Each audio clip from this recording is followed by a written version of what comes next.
ఈరోజు వచ్చిన జడ్జిమెంట్ పై మీరు ఏం చెప్పాలనుకున్నారు ముందు? అంటే ఈరోజు సుప్రీంకోర్టు జడ్జిమెంట్ మా అడ్వకేట్ గారు చెప్పారండి.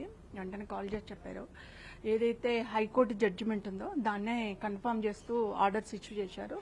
బట్ అందులో ఏంటంటే on the spot Siddharth Reddy surrender కావాలా అని చెప్పారు. సిద్ధార్థ్ రెడ్డి మాకు తెలిసినంత అబ్రాడ్లో ఉన్నాడని తెలిసింది. బట్ సుప్రీంకోర్టు ఆర్డర్ ప్రకారం మా అడ్వకేట్ చెప్పింది ఏంటంటే ఎక్కడ ఉన్నా సరే ఆన్ ది స్పాట్ వచ్చి సరెండర్ అయిపోవాలా అని చెప్పారు. అది 2.5 years కన్ఫర్మ్ చేశారనుకుంటున్నాను నేను హైకోర్టు జడ్జిమెంట్ ప్రకారం. బట్ సుప్రీంకోర్టు ఆర్డర్ను నేను గౌరవిస్తున్నా.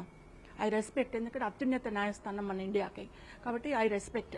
బట్ నాకు న్యాయం జరగలేదేమో అని అనుకుంటున్నాను. ఎందుకంటే ఇక్కడ నా కూతురు అత్యాచారం చేయబడింది అనేది నేను నమ్ముతున్న నిజం. అందులో నా కూతురు మర్డర్ చేయబడింది అనేది నేను నమ్ముతున్న నిజం. నా కూతురు ఆత్మహత్య చేసుకునేంత పిరికిది కాదు. అందుకనే నేను ఈ 2 విషయాలని నేను ఇప్పటి వరకు కాదండి, ఎప్పటికైనా నేను ఈ 2 విషయాలని నమ్ముతాను. ఎవరు ఏది చెప్పినా నమ్మే పరిస్థితిలో నేను లేను. కాబట్టి నా బిడ్డకు నిజమైన న్యాయం మాత్రం జరగలేదు. నా జీవిత ఖైదు కావాలని చెప్పేసి నేను మొదటి నుంచి పోరాటం చేస్తున్నాను.